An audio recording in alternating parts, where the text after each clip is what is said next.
मनोहर कोल्हे या यूट्यूब चॅनलमध्ये आपल्या सर्व शेतकरी बांधवांचे हार्दिक स्वागत। तर आपण या गव्हामध्ये लोकवन या जातीचा आपण हा गहू पाहतात आणि भरेगावमध्ये हसीना मुस्ताक खान यांच्या शेतामध्ये आज आपण हा गहू पाहतात। आपल्या देवरी तालुक्यामध्ये गव्हाची लागवड खूप कमी आहे। सुरुवातीला लावत होते लोक आपले शेतकरी लोक, पण आता कमी झाला। पण हा गहू पाहून असं वाटत आहे की आपल्याकडे गव्हाची लागवड वाढायला पाहिजे। खाली दाखवा, खूपच सुंदर असा गहू आपला जमलेला आहे आणि आपल्याकडे गव्हाची लागवड सुरुवातीला होत होती, पण आता कमी झालेला आहे। तर इथे आपण पाहू शकता समोर पोल्ट्री फार्म आपल्याला दिसत आहे।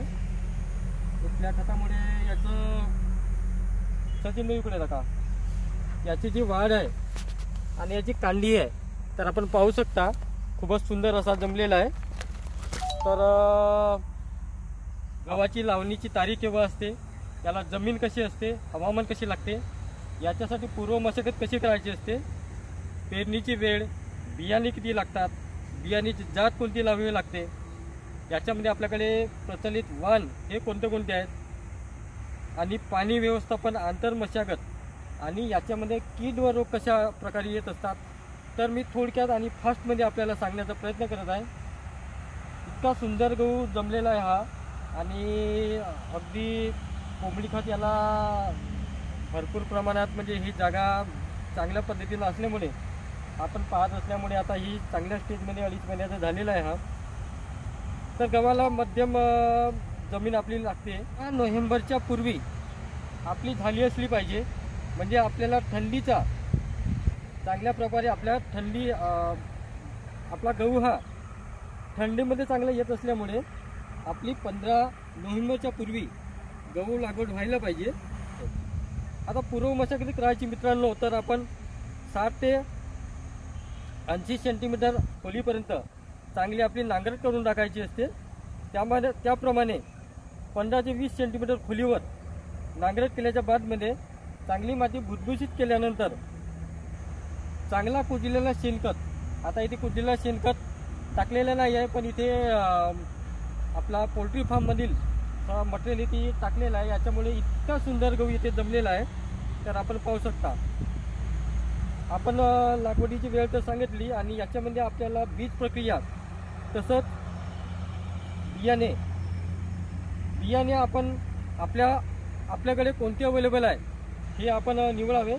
ही लोकवन व्हरायटी आहे आणि आपण याची क्षमता पाहू शकता, आणि याचा हिरवागार असा कंच, आणि ही आपण कणीस पाहू शकता याचे।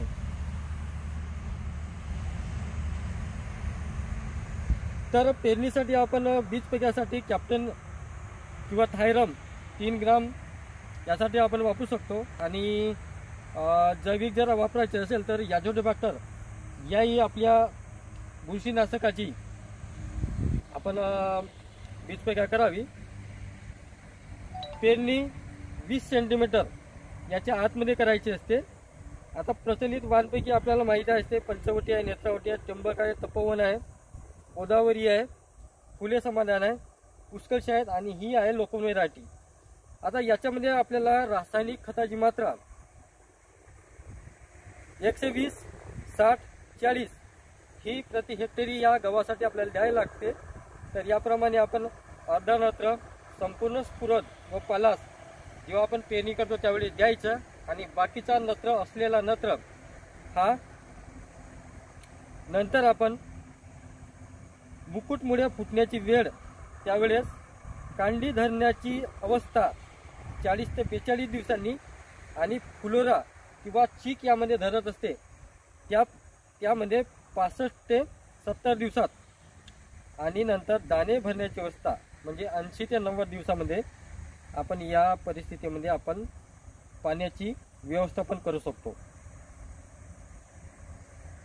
तर या पिकाला 3 पाणी सफिशियंट असतात मित्रांनो। आता इथे पाणी दिलेलं आहे आता या 4-5 दिवसापूर्वी।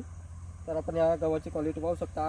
आंतर मशागतमध्ये हराळी असते, चांदवेल असते, याच्यासाठी आपण ही तणनाशक किंवा आपण हाताने जरी काढले तर आपण करू शकतो, किंवा याच्यामध्ये 30 ते 35 दिवसांनी 1250 ग्राम आयसोप्रोटुरान हे तणनाशक या गव्हामध्ये जर वापरले आपण तर याच्या गव्हामध्ये आपल्याला चांगला तण नियंत्रण करता येते। तर शेतकरी मित्रांनो, आपल्या गव्हामध्ये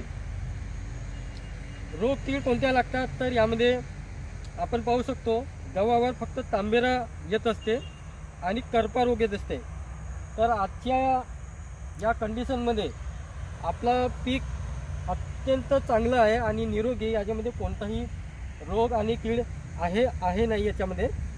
तर तांबेरा आणि करपा याच्यासाठी आपण COC कॉपर ऑक्सिक्लोराइड किंवा मँकोझेब यासारखा कार्बन डायऑक्साइड सारखा आपण हे बुरशीनाशक वापरून याचा नियंत्रण करू शकतो। याच्यामध्ये येते मावा लागत असते मित्रांनो। तर माव्यासाठी थायमिथोक्साम 25 ग्राम किंवा यासिटामोप्रिड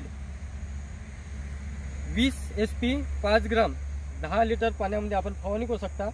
पण आजच्या या घडीला या गव्हामध्ये काही गरज नाही, एकदा निरोगी पीक आणि उत्तम पीक आपल्याला दिसून येत आहे। यामध्ये आपण जैविकही नियंत्रण करू शकतो। मेटारायझियम एनोसोप्ली किंवा व्हर्टिसिलियम लेकानी हे जर जैविक आपण कीटकनाशक जर सोडले यामध्ये तर आपला जैविक नियंत्रण याप्रमाणे होत असते। आणि यामध्ये उंदीरसुद्धा लागत असतात। तर मित्रांनो, आपण उंदरासाठी बंदोबस्त करायला पाहिजे। आता आणि कापणी आणि मळणी